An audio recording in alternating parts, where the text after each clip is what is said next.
বন্ধুরা, কেমন আছো সবাই? নিশ্চয়ই ভালো আছো। আজ হচ্ছে রাখি পূর্ণিমা, তো আমরা ইস্কন মন্দিরে এসেছি।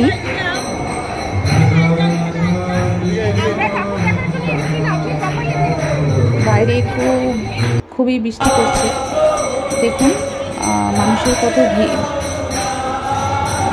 খুবই ভালো লাগছিল এখানে, পুজো চলছে। তো তার কিছুক্ষণ পরে প্রসাদও দিয়ে দিল, খেয়ে আমরা আবার যাব আমার ননদের বাড়িতে। আমার মেয়ে আজ ওর দুই ভাইকে রাখি পরাবে, তো এসে গেছি আমরা। এখন রাখি পরানো চলছে।